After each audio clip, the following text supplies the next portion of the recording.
Hey everybody, welcome to the HIT.OR.DIE podcast, episode 77. We're here with your hosts, Jake Saldati and Chad Rothford.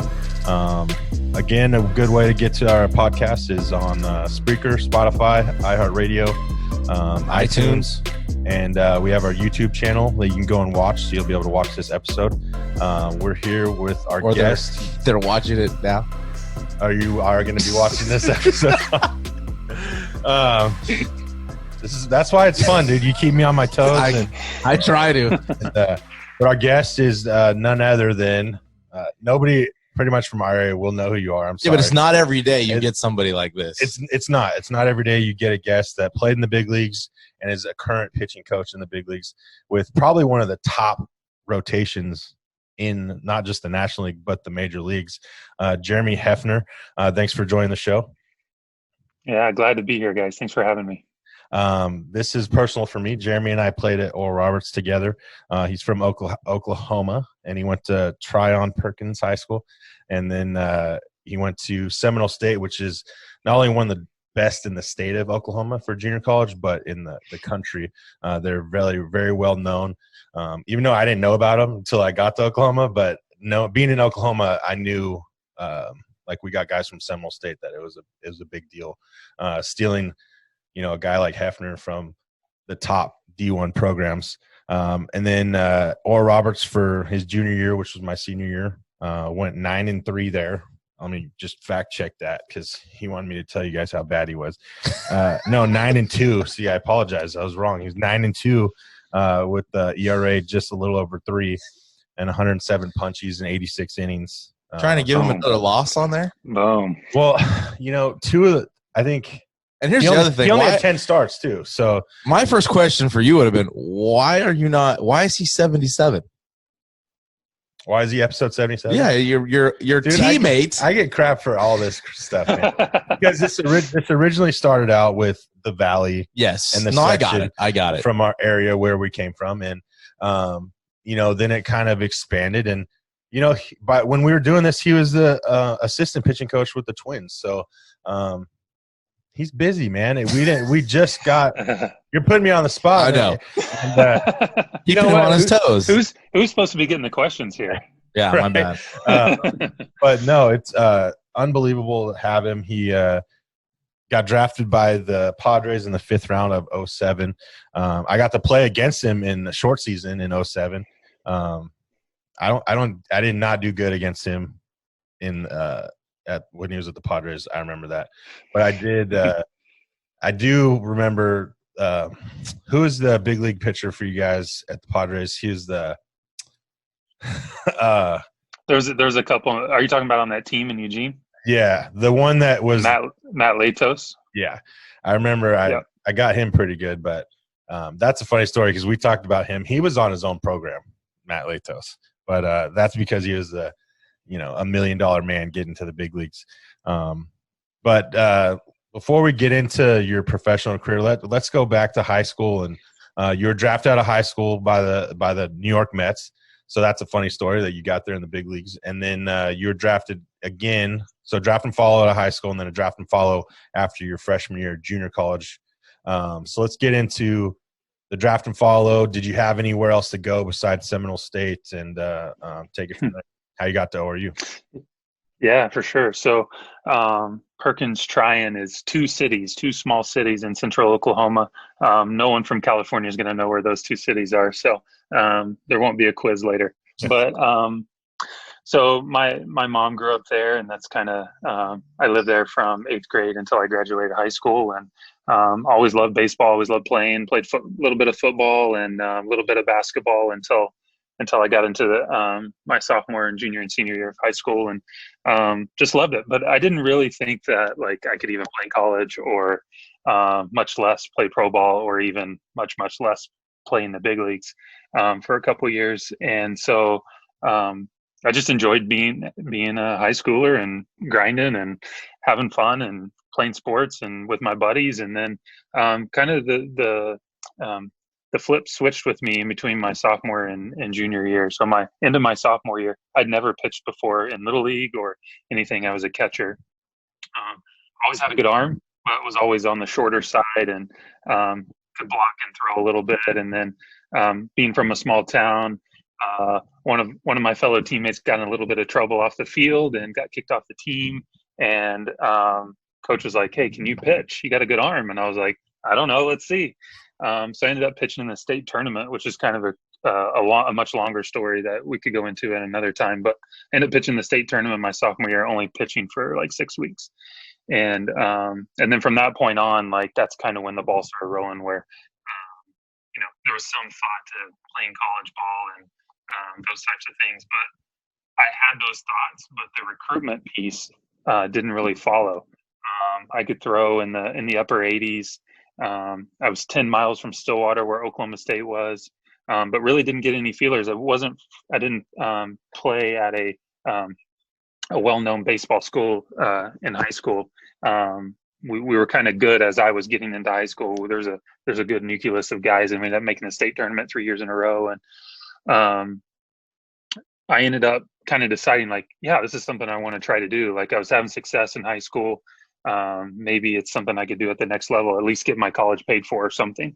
And but no one reached out. And so I ended up reaching out by myself. I wrote letters to every junior college in Kansas, Southern Kansas, Western Arkansas, Northern Texas, and Oklahoma. And there was only one that reached back out, and that was Seminole. And they came and watched me play. And Eric Myers was the coach at the time. And I fell in love with his work ethic and what he could help me do. And so that's kind of how I got to Seminole. Now, the draft piece was a complete shock. Like, I had no idea that there was even Major League Scouts at my high school game. And then come to find out, they weren't even there. The Mets scout, his name was Larry Chase. He wasn't even there to watch me. He was there to watch someone else. So I think that's I don't know exactly who your audience is, but if there's players out there that are currently in high school or about to be in high school, like, and even little leaguers, like, you just never know who's watching. Like, you never know what kind of impact you can have on the people that are watching, that could end up dictating some of your future. And so I'm a perfect test case when it comes to that. And so ended up getting drafted, but knew I'd already signed at Seminole. I knew that my path was junior college. I was undersized, really, really skinny. I needed to develop both physically and mentally. So it was an easy choice for me to go to junior college, and it proved to be a solid choice. Have a solid freshman year, end up getting drafted again, another draft and follow. So the Mets had my rights. And then going into my sophomore year, Kentucky, TCU, a couple other teams, OSU a little bit, Oklahoma University a little bit. But I went on a visit to ORU and really fell in love with Rob and Coach Walton and Coach Fulmer and just everything that you guys did in 06, making it to the super regionals. And that's something I wanted to be a part of. And I knew that Rob could take me to that next step, and ended up having a decent junior year, and kind of that's got me rolling into pro ball. So hopefully I didn't go too fast there. No, you're good. And I don't know where the undersized came in, because you definitely weren't undersized when you got the ORU. You fit right in with all of us. Yeah, I was 6'4", 145 pounds when I graduated high school. So I was a rail. Yeah. Yep. But we hear that. I've heard guys say that JUCO is what prepared them. If they would have gone either just D1 or into the draft, they would have never made it. That JUCO was that perfect training ground to get them ready for the next level they end up getting to. Yeah. And I think most junior colleges are like, that's pretty much the only thing to do in the town. Obviously if you go to a big city, there's going to be other stuff to do, but in Seminole specifically, and then all the junior colleges in our league here in Oklahoma, they're all based in relatively small towns. So that's all there is to do. It's go to class and practice for the rest of the day. And that's all. So it forces you into this development of trying to get better and trying to not get out, but like prepare yourself for like what's next, whether it is baseball in Division I, Division II, NAIA, whatever the case may be, pro ball, or if it's going to college to be a doctor or an engineer or an accountant or whatever. Like, I just feel like at least in my experience and the guys that I talk to, like JUCO not only sets guys up for baseball in the next level, but also life at the next level. Yeah, it's more of a grind. I mean, you guys get scholarships out there in Oklahoma. You don't here in California, so it's okay. A little bit different in that aspect. But it's just a grind. And, you know, going to Oral Roberts and, you know, you were a quiet guy. You came in. We had a good nucleus coming back from the 06 team, but you fit right in as our ace. You and Ashman kind of took it through us, and Chappie. And Chappie, was the All-American that year. We had such a good pitching staff, and you know, it came up short. And I do want to ask this because I was going to say I didn't want you to pass it by because I'm not involved either way. I don't care who I throw under the bus on this one, but go ahead. Well, we go into regionals that year, and you know, we're all thinking you got the ball game one, right? That's what the mindset is of the whole team. I don't know how your mindset was. And they give it to Jerry, another player, and by any means, freshman All-American. He was a freshman All-American, and I know he just shut out Wichita State like 2 weeks before on a Tuesday night. But we're just thinking like, okay, like it's the regionals. Like we give it to our dude, right? You give it to your dude game one, and yes and no. I can't say that because I mean, well, no, Wichita hasn't seen Hef. Okay, so they haven't seen him yet, and he's our dude. And it's different. I'm thinking about how our playoffs You're thinking work. Of high school, yeah, right, where it's a one and done. Yeah. And if you can get by one team and save your ace for the next round, that's what we try to do sometimes. And I mean, we kind of looked at it as like, okay, we understand a little bit that he just threw a shutout 2 weeks ago, but they also saw him for 9 innings, and you know what I mean? So I don't know if you want to comment on it, because I know when we got back together in Oklahoma, a lot of us were, because you were the speaker at the dinner, a lot of us were just talking about that. Like, if Hefner threw game one, we probably would have had home field in the Supers too, because Wichita got the home field, and it would have just been a whole different aspect. And I know everything happens for a reason, but have you ever thought about that at all? Yeah, for sure. Arizona, you got the ball game two, and we had the rain delay, right? Nah, so I came in relief against, which I ended up coming in relief against Wichita after Jerry. So I think that in a lot of these instances, there's things that go on behind the scenes. So what most of us probably didn't know, most of you guys probably didn't know, is I was dealing with a little bit of arm stuff. I had some bicep tendonitis going on, and my if you remember back to the conference finals, I ended up throwing 9 innings against Western Illinois, and we won, but I threw a ton of pitches. And how many innings did you say I threw my junior? I don't even know, 107 or something? 86. 86, yeah. And that's not including the summer and the fall. Mm-hmm. And then, so the previous spring, I didn't touch on this too much, and why I didn't get drafted. Our falls are no joke at ORU, by the way. People do what now? Our falls at ORU, they're no no joke. You're throwing at least 50 innings. Yeah. So my sophomore spring, and one of the reasons I didn't get drafted is because we had 10 draft and follows at my junior college, and 9 of them were pitchers.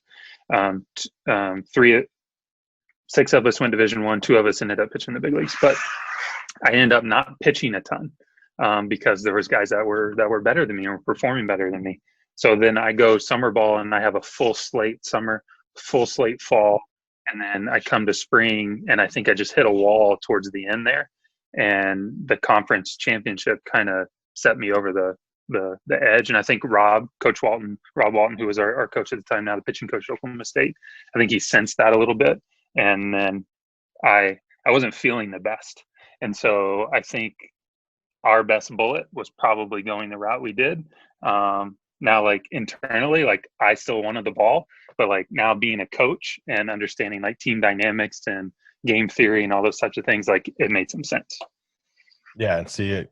We don't know that, you know, we're just, we're on the paper. Like this dude should start. Our dude's over there. Like, and nothing against Jerry. We love Jerry, and he did great. But like I said, the nucleus of us just were one game away from the Supers the year before. So we're trying to be like, no, we've been here before. This is what we do. We go our dudes and do this.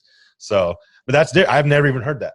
I just how long has it been? This is what 07, this 12 years, 13 years, and I just found out, you know, probably a real reason, obviously the real reason why he didn't start. I had no clue. I mean, we were just being selfish, thinking to ourselves, you know. Yeah, it's all a team nucleus over there. Yeah, I mean, and like I was a 93, 95 guy there for a little bit, and then that outing in the conference tournament, I was touching like 89, 88. So, and the scouts saw that, and I think some of the scouts may have been, I don't know this is all conjecture, but like in Rob's ear, like, hey, what's going on here? Like those types of things. So Rob may have been trying to protect me a little bit too. So who knows? Yeah. Well, I mean, like I said, everything happens for a reason. It's still an awesome year. Those 2 years will be remembered in Oral Roberts, you know, for a long time.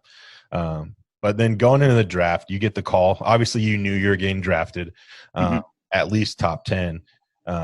Just we kind of like to ask the guys that get drafted, you know, the feeling they have, the hard work paying off. You know, you were just talking about almost 4 years prior that you didn't even know if baseball was going to be a future, and now here you are, you know, top 5 round draft. I mean, you still hadn't even been pitching that long. You'd probably been playing baseball longer than you'd be pitching, so it was still a new concept of pitching too. So yeah, it was real raw.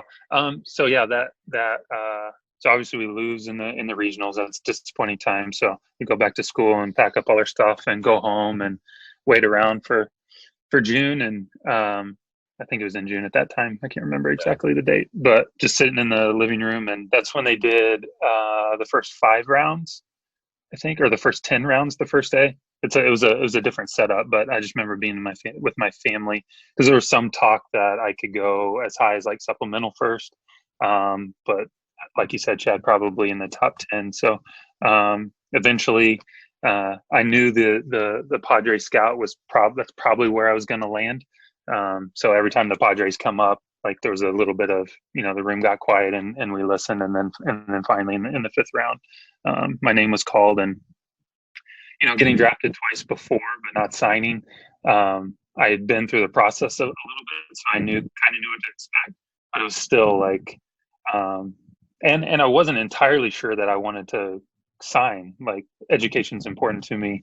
My relationship with Coach Walton and Rob was very strong, and I still felt like I had some development. So in that moment, I didn't really think about that. I was super excited to get drafted in the 5th round. But then in the coming weeks, it was like, is this something I should do or want to do? Go back to school? Like, I felt like I had unfinished business at ORU. Like I came there to get us to the World Series and those types of things. So dealing with all of that, and then eventually like seeking out advice and talking to my family, you know, we thought it was best, given the situation, like to just go ahead and sign and go play pro ball. Yeah, and you get into pro ball, and you know you're with the Padres, and like I said, we played against each other and had some good battles. And you know, take us through some of your minor leagues, and then you had some injuries. I mean, being a pitcher, it seems like that's a common theme now with pitchers getting arm issues, and I know you had some setbacks. Did you have any injuries before you got to the big leagues? No. So I was one of the few. I made every start and never spent any time on the DL until I had my first Tommy John in 2012. So very fortunate that I had good athletic trainers that helped me out, good strength and conditioning coaches that tried to prepare my body the best way possible. I didn't have the best work ethic.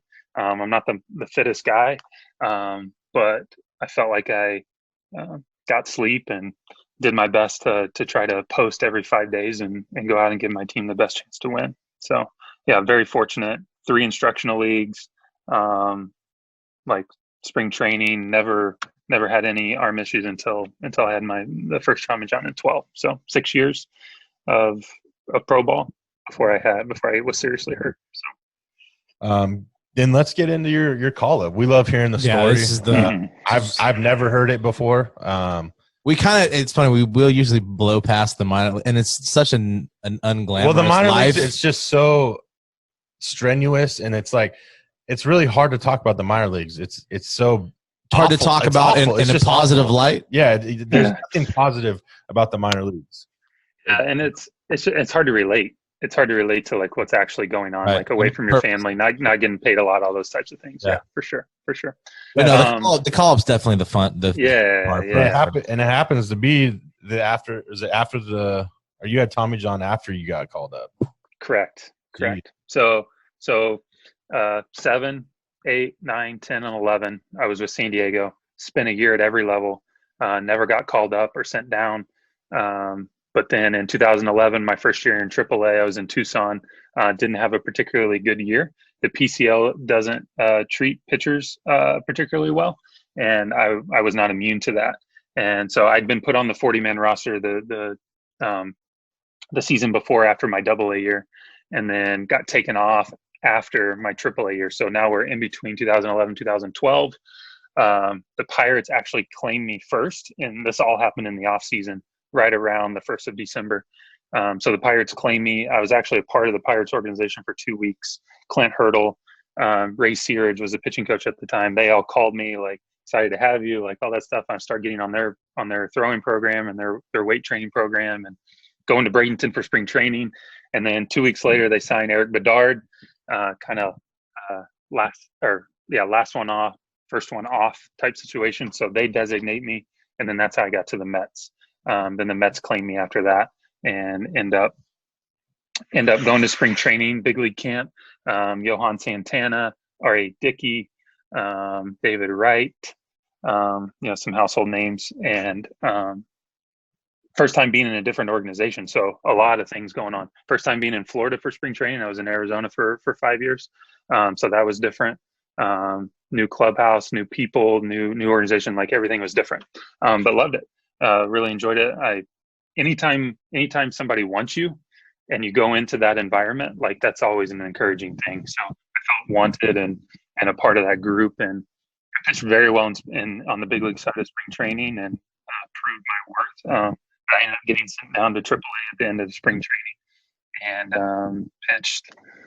I made like 4 or 5 starts in Buffalo in April, which is freezing cold.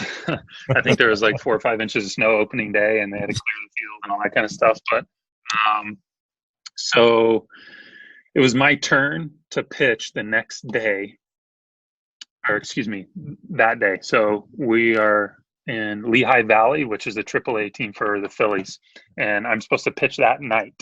And the big league team has a doubleheader against the Giants in New York City. So Lehigh to New York City is like 2.5-hour drive.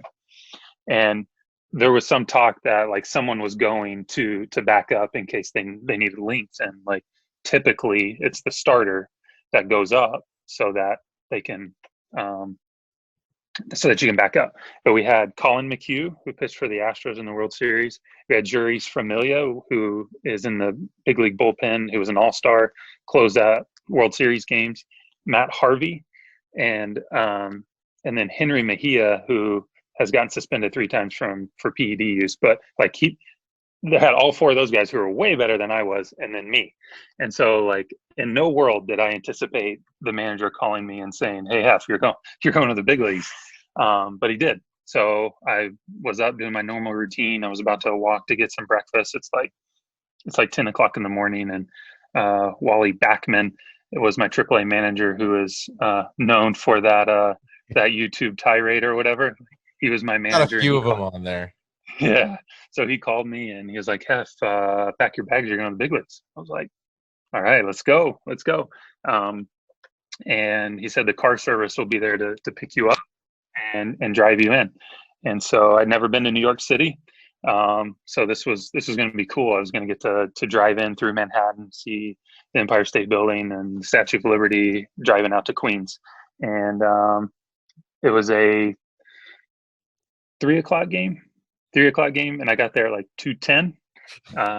So 2:10, got dressed as fast as I could, inhaled a peanut butter and jelly sandwich, and ran out to the bullpen. And my entire career in the minor leagues, I'd never come out of the bullpen. I was a starter only.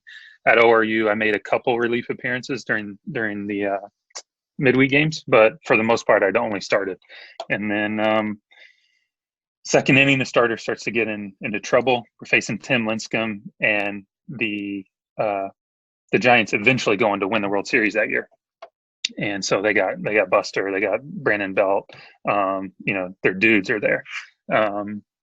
And second inning, bullpen phone rings. Hef, get ready. And I was like, I had no idea how to warm up to go into a game. Like, usually I have 30 minutes to do whatever I want.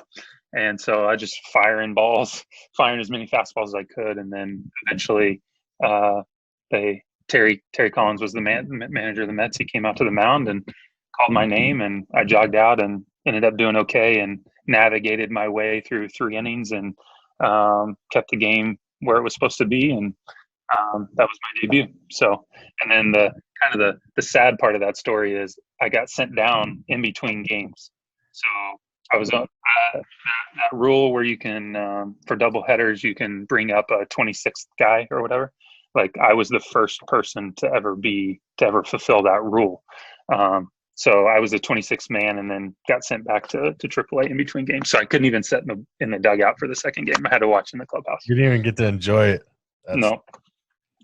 Who was your first punch out? First punch out was Edwin Encarnacion. So I didn't strike anybody out in those 3 innings. I got called back up to Toronto. He's the wing. Yeah, the parrot. Yeah, the parrot. That's the parrot. Yeah. Nice.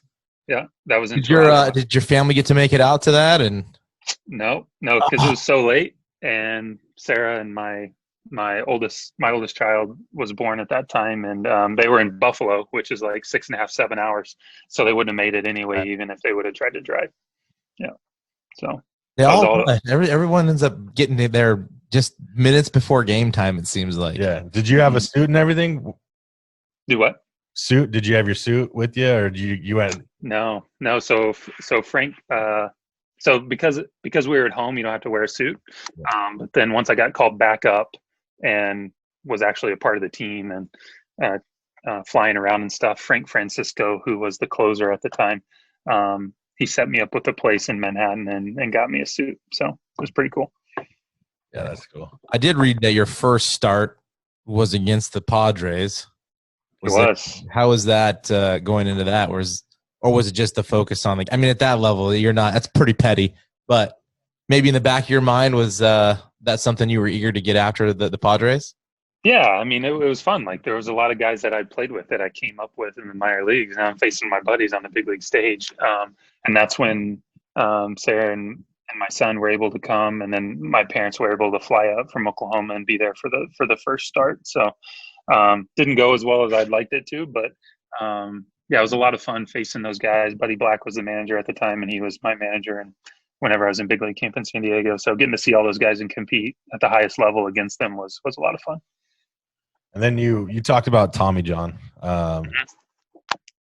which I'm a Tommy John brother. I got mine on there. Mine was a stupid incident, but we'll get into that some other time. But you got into Tommy John, but you were ready to go the next season. And, yeah. So 2012, that's when I got called up. I was up and down 3 or 4 times, and then ended up pitching the whole year that year. And then 13 comes around, and I make the team out of spring training, have a rocky start, but then have a really good stretch around the All-Star break, 7-8 starts where I did really, really well. And I was starting to supplant myself as a big league starter, and then started getting a little elbow soreness, tightness, and just got to the point where I couldn't compete. I could still throw, and I could still throw in the 90s and rip sliders and throw change-ups, but like the in-between, the sit down and then getting back up, like it was starting to be more painful. And, you can only take so much ibuprofen and Tylenol. So felt it was best to get it checked out, and ended up needing Tommy John. And I got it in August of 13. And then on my way back in 14 is when I had the second one. Actually, today is the 6th anniversary of my second Tommy John. So kind of crazy. So I had 2 Tommy Johns within a year of each other. Jesus. Yeah, that's it's brutal. That is brutal. And then, brutal. now it's being a coach now, does that have an effect on ball clubs? Like, because Tommy John was and still is kind of common, but having one compared to having two of them, is there like not saying blacklisted or whatever, but is there like a knock? It's kind of away from guys like that. Yeah, for sure. I mean, any medical thing that you go through, like that's gonna be red flagged by organizations. But and we're skipping over the Cardinals a little bit in 16, which I end up getting another opportunity to play. But like my going through my two Tommy Johns set me on a path of curiosity to like not let guys have Tommy John anymore. Like, what did I do, or what can I help others do to prevent them from having Tommy John? So it was, even though it sucked to go through it, it was one of the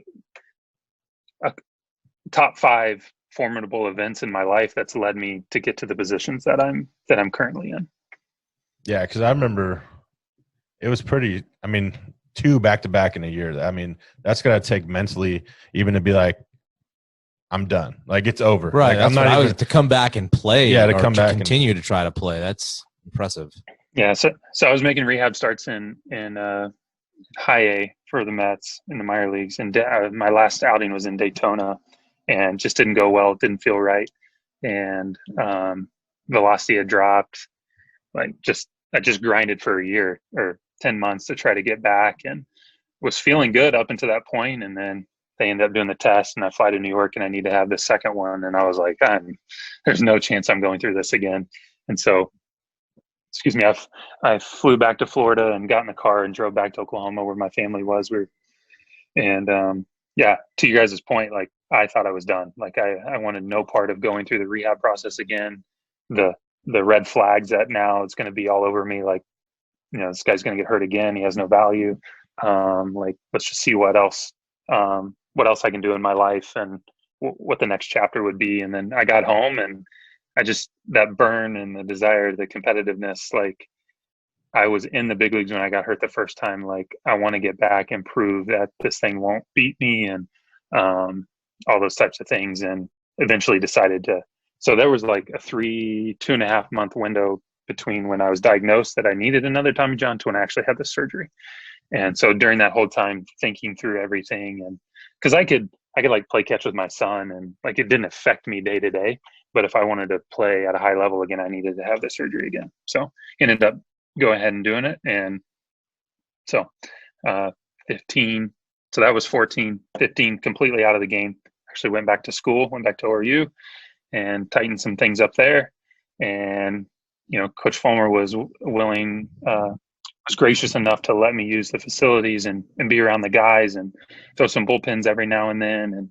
And like that was a big key in me even getting to play winter ball in 15. And then ultimately the Cardinals signed me on a minor league deal for the 2016 season. So, and then, yeah. So you want me to go through that? Go through that piece too?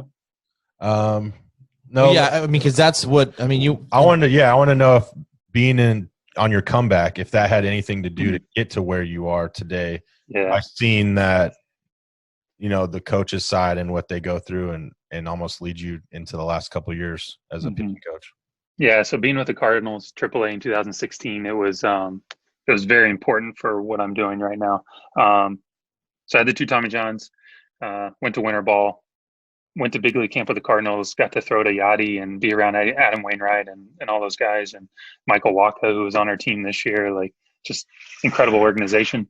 And but ended up pitching in AAA the whole year, ended up blowing out my shoulder. So just could never get healthy enough to get back to the big leagues. But while I was on that team, I was the grandpa.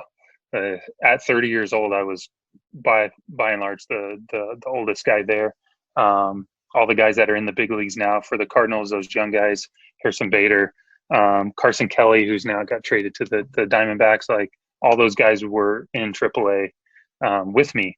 And I was able to go from the guy that's learning from the coaches or from older guys to now I'm the guy that's like passing on my knowledge, what little knowledge I might have. but they listened. And like, that was super rewarding because most of these guys had not grinded through the minor leagues. They were prospects that had been pushed, and so they didn't have to spend a year at every level. Some of them did, but others didn't. And so being able to give them some perspective, and then also the guys that were going up and down. Like, I was no longer the guy that was going up and down. There were other guys who were better than me that were doing that. And so being a part of that and being with them, because it sucks getting sent down, and knowing that they're not alone, and like, they're not that far removed from getting called right back up.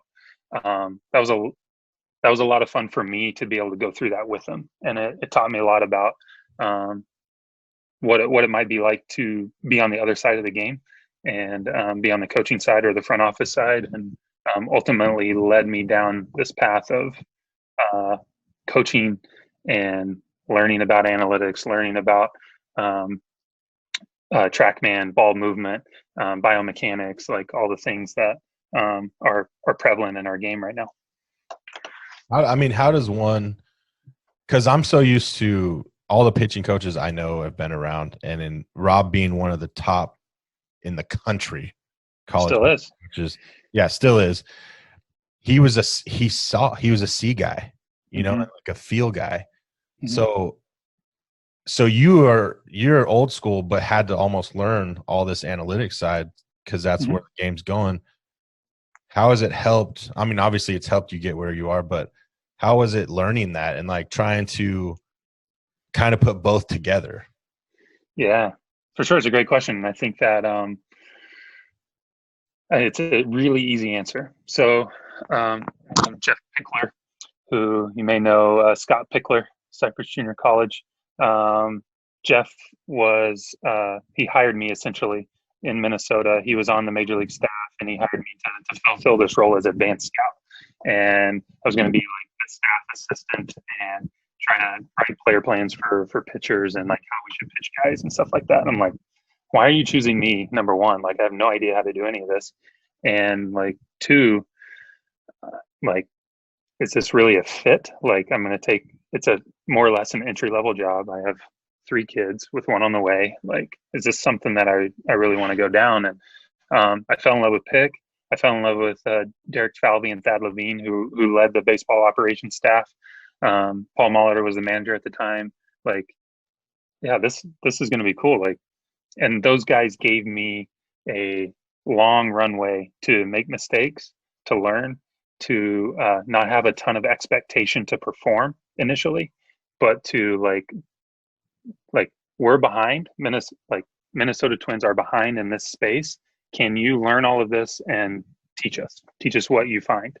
And so I was able to kind of, I didn't really have any expectations for my job other than like I had to be trying to figure this stuff out and then try to implement it with our staff and with our pitchers.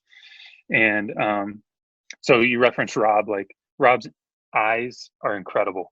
His ability to see a guy and mechanically and also like mentally and help them instantly is unparalleled. Like, he's the best I've ever seen. But not all of us are like that, and I'm not like that. I don't have that. And it's probably some experience, but like I don't have that gift. This allows me to get some of the way there. Learning all this information about like how the ball is actually moving and what that does to the hitter's eyes. How we can use that information to make 4A guys are getting called up and down, true big league pitchers.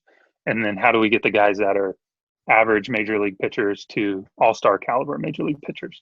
It's all about creating value for the organization and then value for the player as well, because they're trying to make money, because it's their job, it's their livelihood, those types of things. So I saw it from both sides. Like, I'm creating value for the organization that I work for, and then I'm getting to help guys provide for their family and sometimes their grandchildren or great-grandchildren with information and stuff that I never had access to. And now that I'm learning all this stuff, I probably would have been able to use it a little bit. But Like that's not an indictment on any pitching coach that I've had in my past. It's more or less like, this is the circumstances. This is the information that's being presented now. What do we do with it? And so I'm grateful for the Twins and their ability to, or their willingness to kind of let me explore and experiment and be around the big league team and travel with the big league team and kind of implement some crazy stuff that some of it's worked and some of it doesn't. So, and ultimately, like, the word analytics gets thrown around a lot, and it's just information.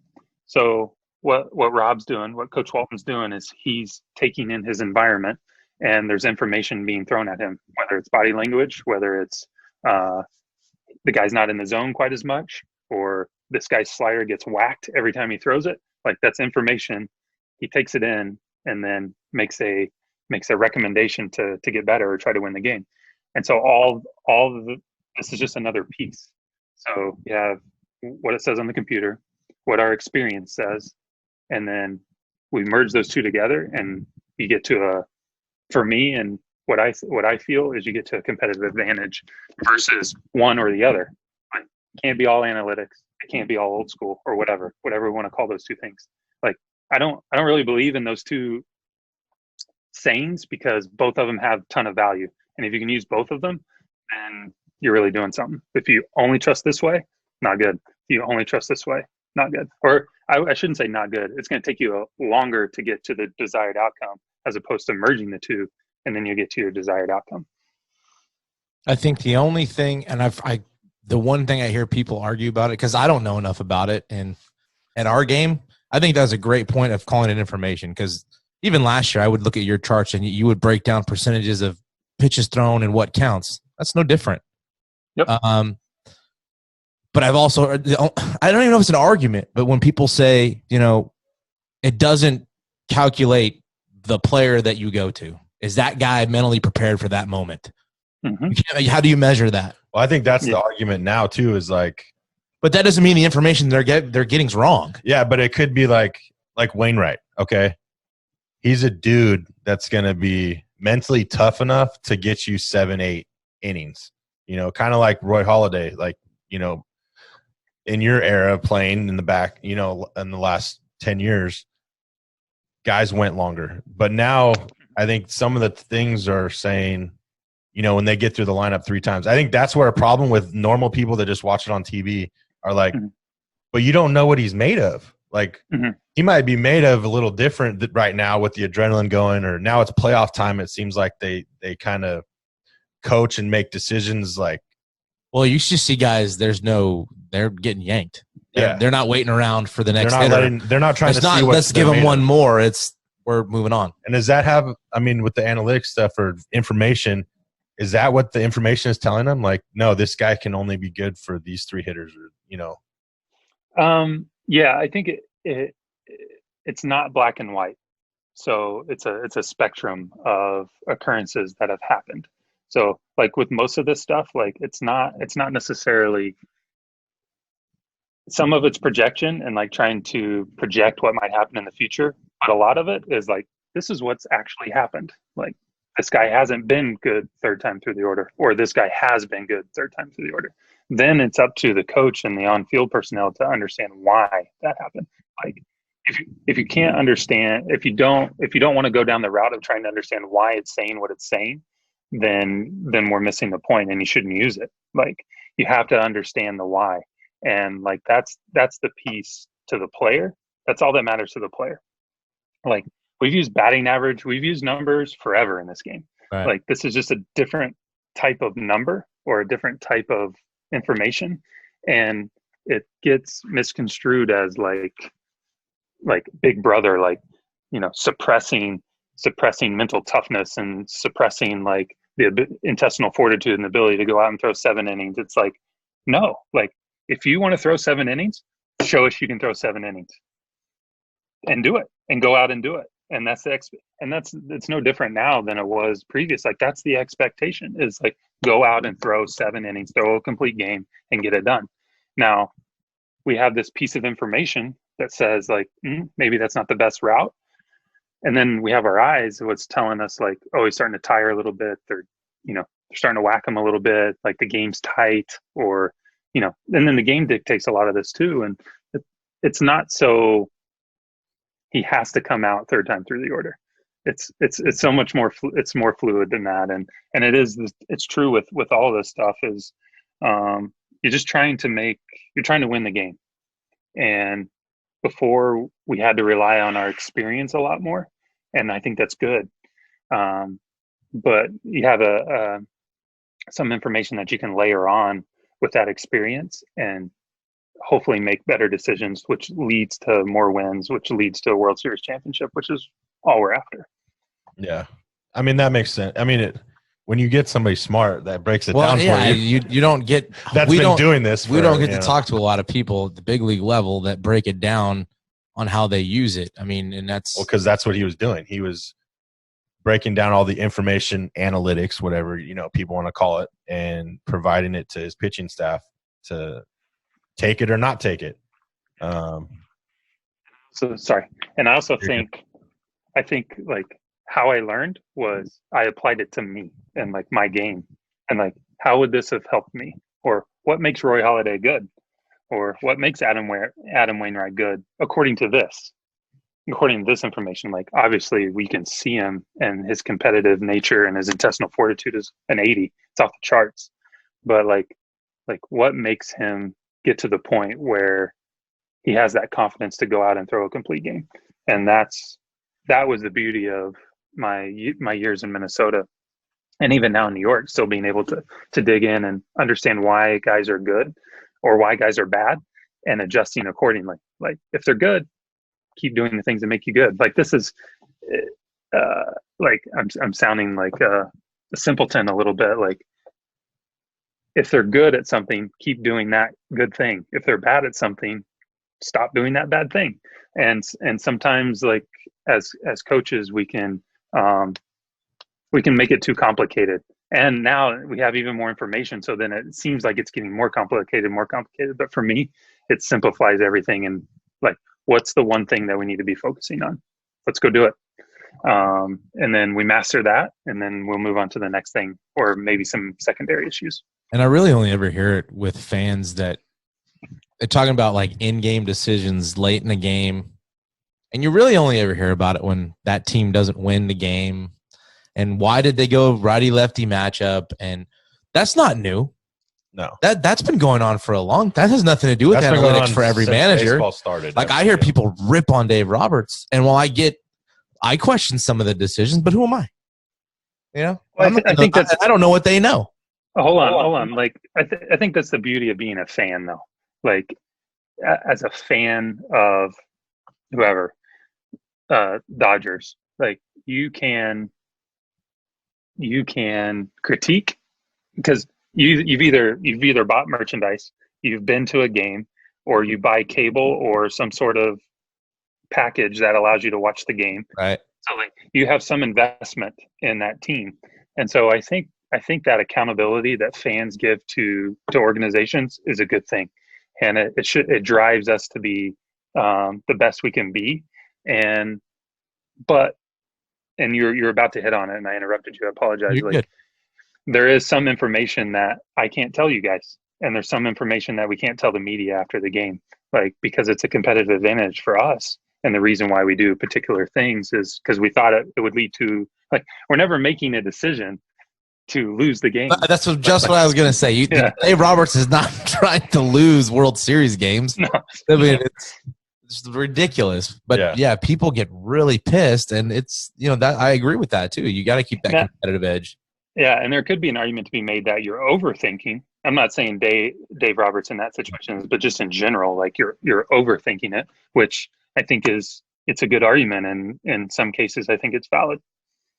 That's all right. Let's get back to your story.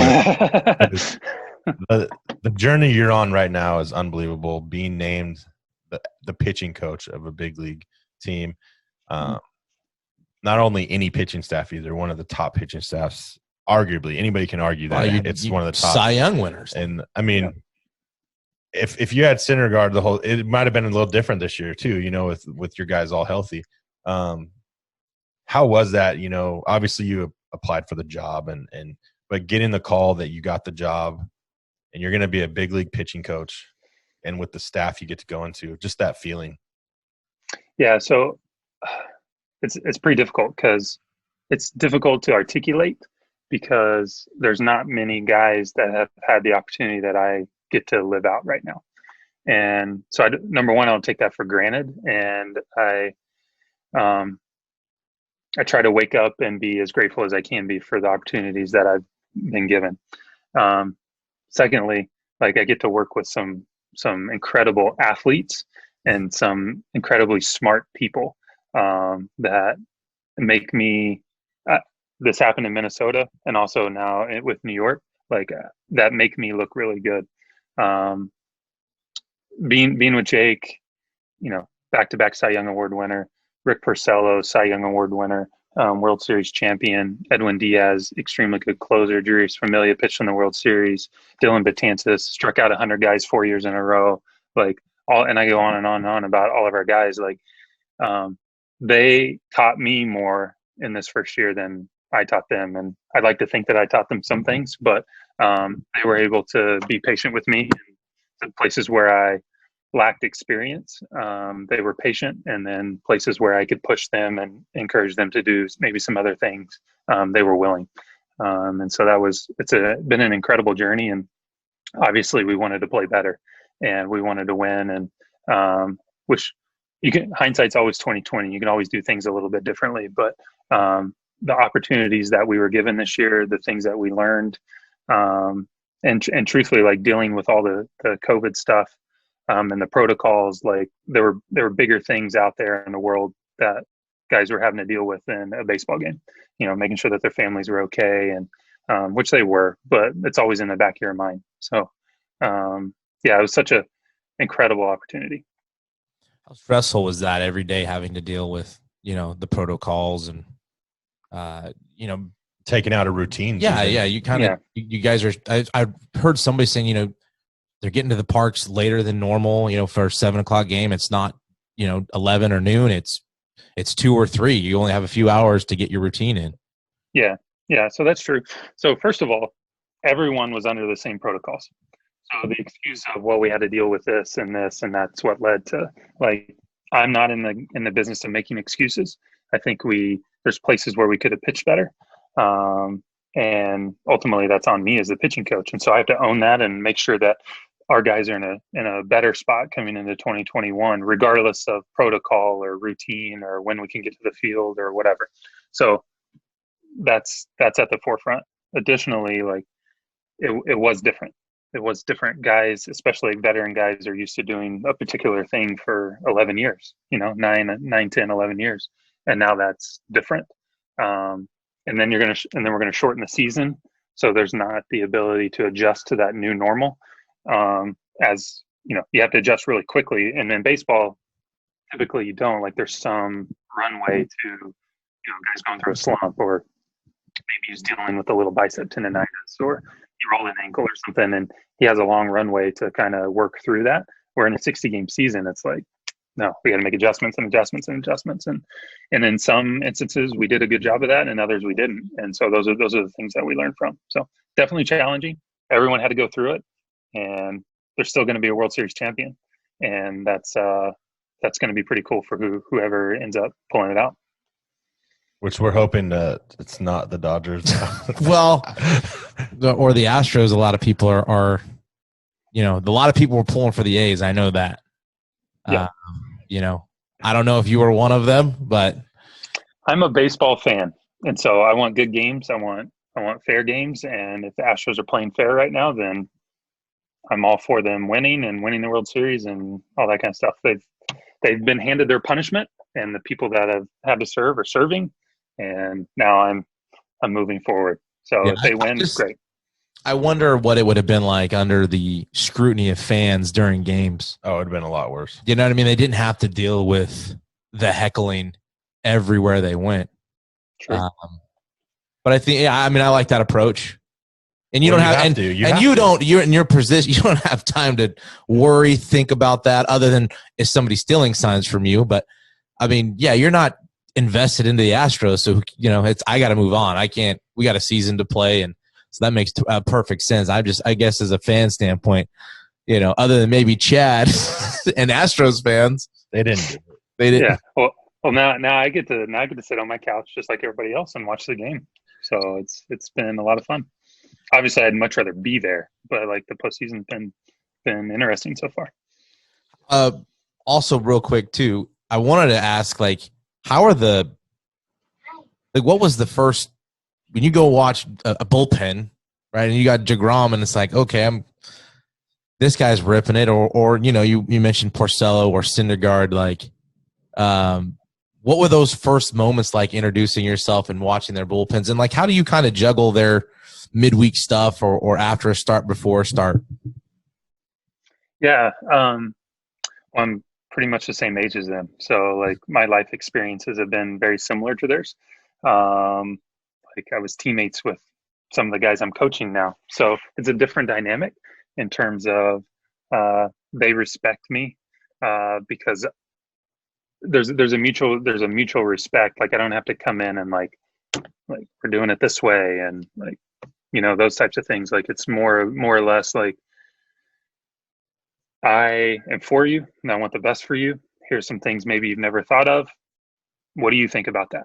And it's a partnership, and we go about it that way. And it's I'm their ally, and the things that went well, we talk about. Things that didn't go so well, we talk about those things and adjust when necessary.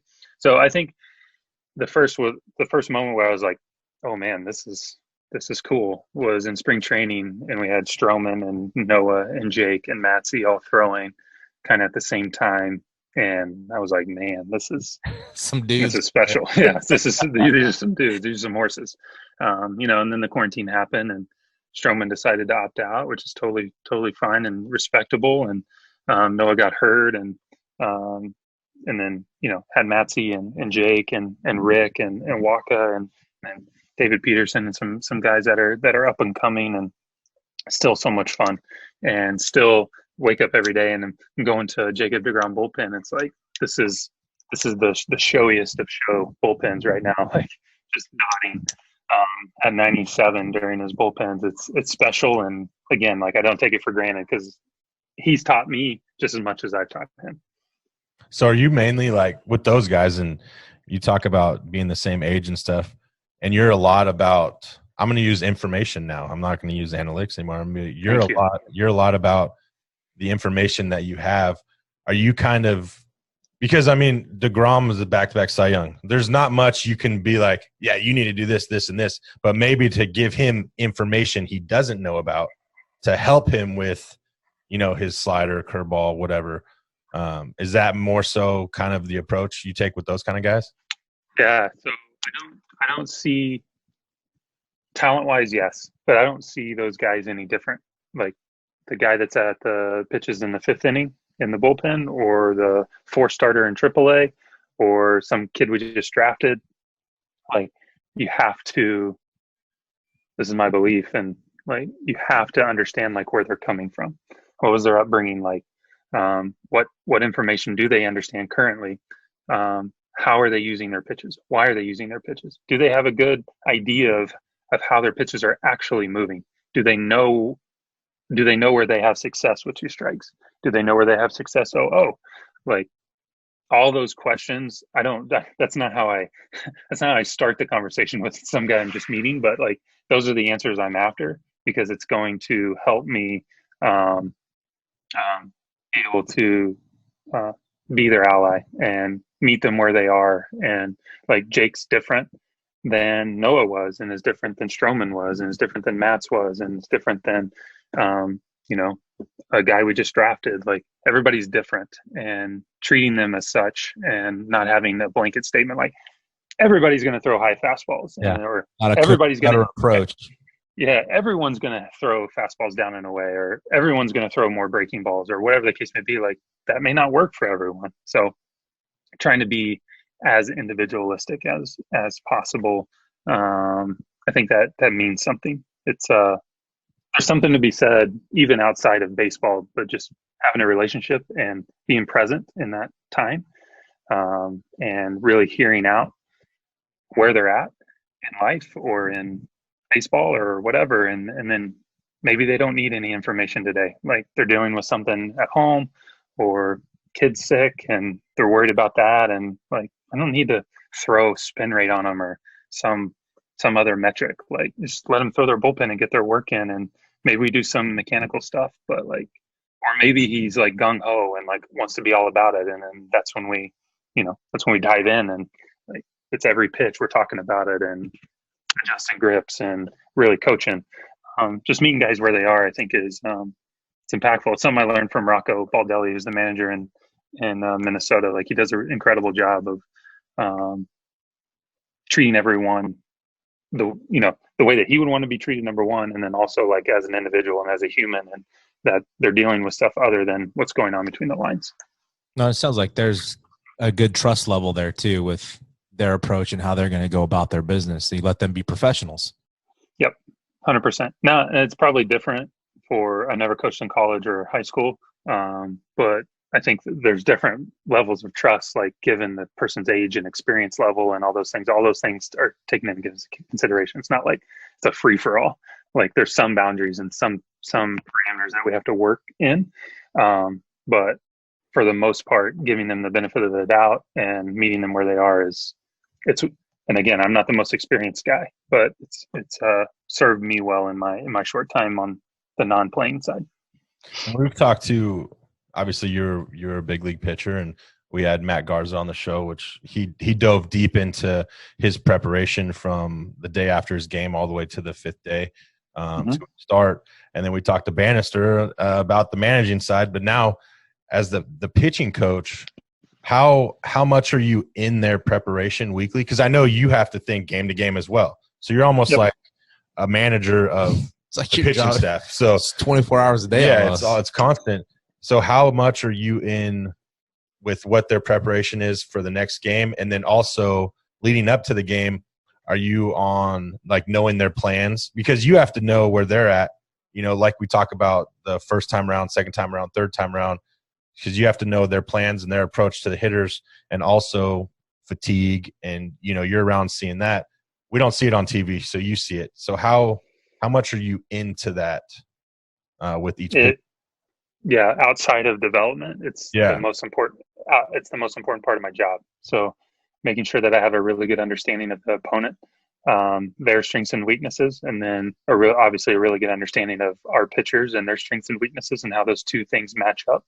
And then ultimately suggesting pitch usage, what we should do with two strikes. Are they aggressive? Like all the things that guys have done forever in the game goes into advanced meetings. Some guys are a little more meticulous and specific and intentional with their programs. These guys are a little more intellectual. They're a little more whatever the case may be. They don't rely so much on feel. It's much more like a math problem, which is like me. That's how I operate. But I also understand that not everyone's like me, and not everyone thinks that Jacob deGrom versus Juan Soto is a math problem, but I do. And so they understand like that's how I think, but I don't try to make them think the way that I think. It's more or less like, obviously we both want the same outcome, and that's for that guy to be walking back to the dugout. So how do we get that with how you think and how you learn? How do we get that outcome to happen? And so it's a process of trial and error. Sometimes it's no information, and like you just go out and your stuff's just better than them regardless. So it doesn't matter. Or maybe it's, let's pick two guys on the other team that we don't want us to beat us, and we're going to really drill down on that. Or maybe it's the whole team, and we're going to talk through the whole thing. And it's this long, we're going to write everything out, and we're going to have a specific plan. Like if there's men on base, this is how I'm going to treat this guy. If there's no one on base, this is how I'm going to treat this guy. So it's very individualistic.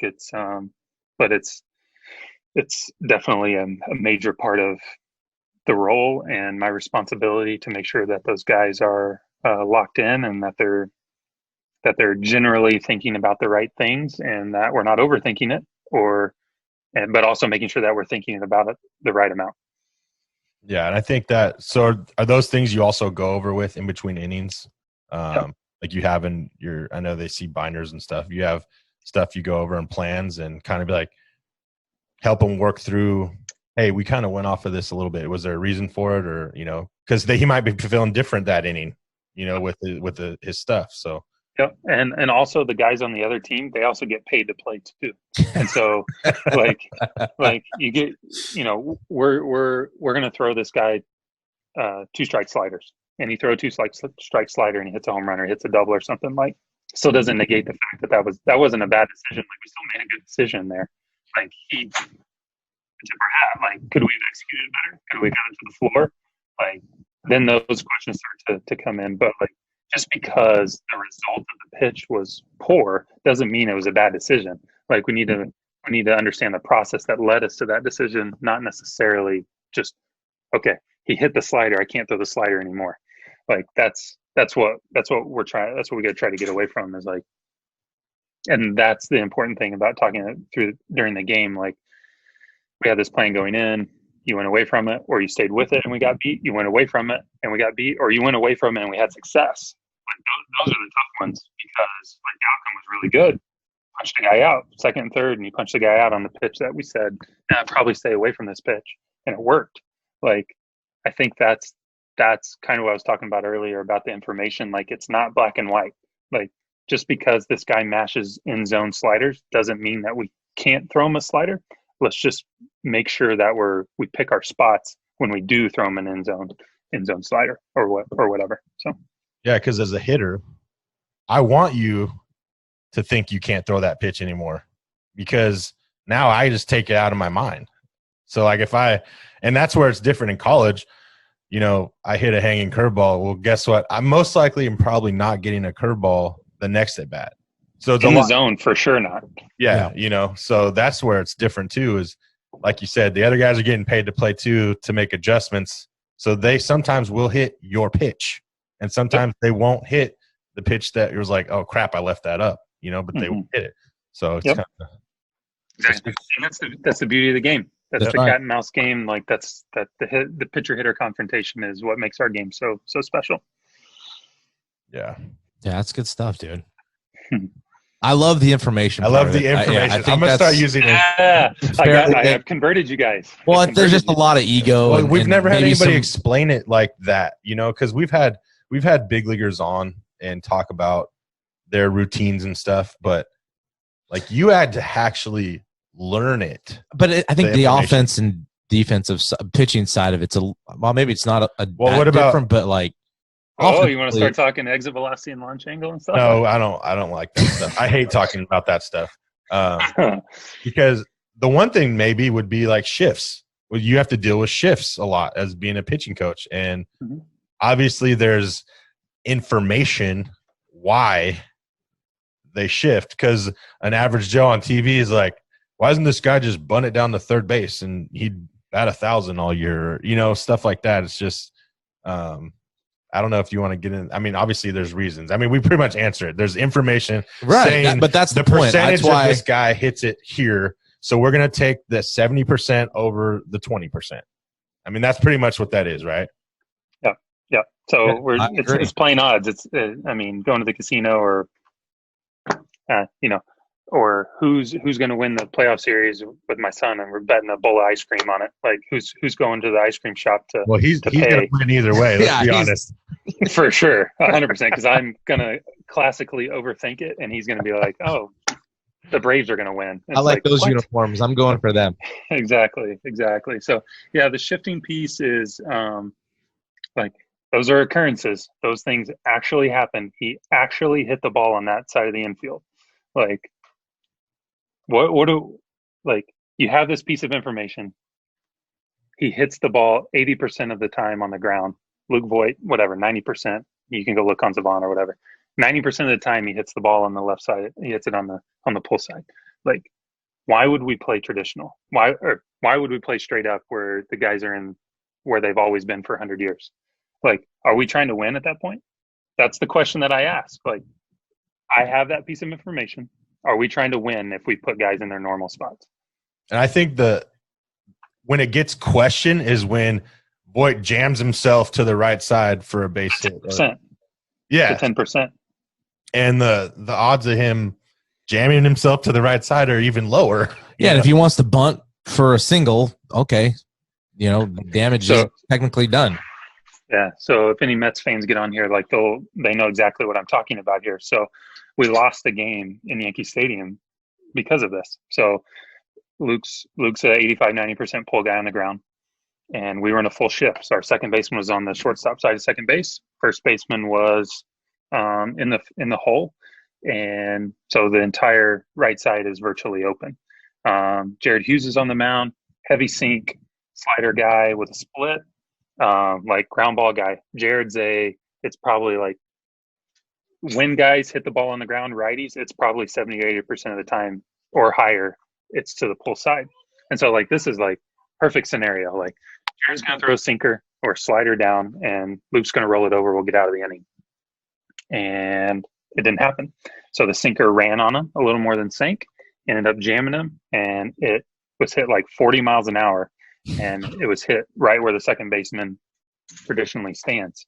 And we end up losing the game. And so then it comes down to like, it's more process than result at that point. Yes, it sucks. We lost the game. Jared's ERA went up. Our win-loss record went down. Our winning percentage went down. But our process was good. And so if we're good with the process, and then we often only remember when bad things happen, or we highlight the times that the really bad things happen. But we lose sight sometimes of all the good times that the shift worked. And there's a way to measure that now, and like whether or not it's actually working for you or not working for you, and those types of things. So I think you'll start to see teams not shift as much, or be like really specific with who they're shifting, or this game is so cyclical, man. Like it used to be guys would throw Bob Gibson just ramming 94 mile an hour fastballs up in the zone and big breaking balls, Sandy Koufax. And then it went to Greg Maddux and Tom Glavine, like we're sinking and sliding it. And now we're power four seamers and big breaking balls again. But now like you look at that Rays staff and there's a lot of sinkers and sliders again. So like, I'm not saying that the sinker slider's coming back, or the cutter's coming back or whatever, but I am saying that this isn't the way that the game will always be. We will have new information and it will be presented to us, and we'll try to go win a baseball game. Like I'm all for playing straight up, or where they traditionally play. If that's where the guy, like DJ LeMahieu, sprays the ball. So we got to play him straight up. And how many hits does he get right up the middle? I think the last three years he's had the highest percentage of opposite field hits in the game. Yeah, and he's a batting champion. So yeah. So then I would ask the hitters or the hitting coaches, like, are you trying to win the game by trying to hit doubles and home runs? And I would say yes. I'm gonna answer that question. I would say yes, but they're not trying to win batting titles. They're trying to win games. So this is a whole nother, I've opened up a can of worms. This is a whole nother podcast that we can talk about hitting. Yeah, and how I approach hitters and those types of things. I want that for sure. We should definitely do that. Definitely before spring training you go back, because I know you have time with your family and stuff. But I want to know with the shifting though, the pitching staff, they understand it as well, so they know like that if he gets a hit there, I'm not going to be mad, even though I know the second baseman's going to be there. I mean, they do have an understanding, or they just they have an understanding, but everyone's going to be mad. Like, I was mad. Yeah. I was mad. Like, of all the times, like he couldn't have done it in the first inning when there was nobody on and 2 outs. Yeah, like, this is the time that he decided to poke one through the hole.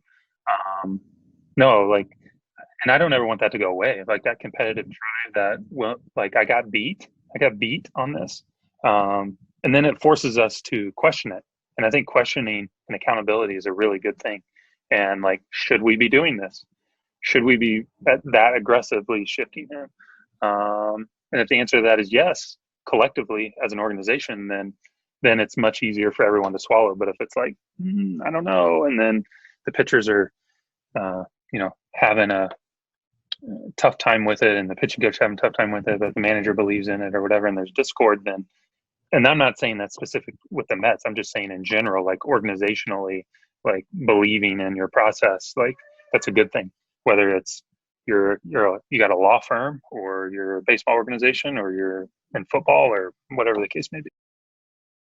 I know. No, we appreciate that. We're definitely gonna get you on again and talk. Yeah, the offensive side. I want to know because I mean, as a hitter, you're always wondering, what pitchers are thinking, and that's why I always talk to pitchers in pro ball. I always wanted to talk to pitchers like, hey, how would you pitch me? Because then it gives you a mindset of how you go up to the plate and a pitcher like the way you pitch or whatnot. Yeah, maybe in the next few weeks during one of these postseasons runs here, you down to do that? Come back and we'll just do a whole offensive setup too with that. That'd be fun. Yeah. So I'm gonna I'll anchor us now to my bent. I am not a hitting guy. I am not a hitting coach. I have just studied hitters for a while now, and so I have some understanding of mechanics and like philosophical, like why exit velocity and launch angle are a thing now. Like all those things, like I have some thoughts on it. I'm no way an expert. I'm no way qualified to be a major league hitting coach or a high school hitting coach, but it would be a fun conversation. We're going to do it anyways. Yeah. You're definitely more qualified. I think there's a lot of people that would benefit that listen to our 100%. Podcast. So definitely thank you again for doing this. Yes. We are going to do it again. Honestly, as soon as we can do that, we need to set it up. And shout out Justin Wilson. You got a bulldog on your pitching staff, by the way. Yeah, Jay Willie. I should have brought Willie up. Man, he's the best. Well, we need to get him on here. Yeah, he's hard to reach. I'll tell you. We tried. 10-year big leaguers. Yeah. Mm-hmm. He's a free agent. He's a free agent now, so he can do it. He's got plenty of time. Yeah, we'll have to try that. We'll have to work on that. But no, definitely. Hopefully he's back with the Mets. Yeah, no, he's been up for a while, man. Yeah, and we wouldn't get mad if you sent DeGrom or any of those guys our way. Or no, I'm just kidding. I'll do my best. But I'm really glad that we have a good relationship. We played together, and you were able to do this. And I mean, our podcast, all this information is unreal. Like, who wouldn't want to know all this information? Definitely, 100%. As a high school, college player, or Yeah, hopefully.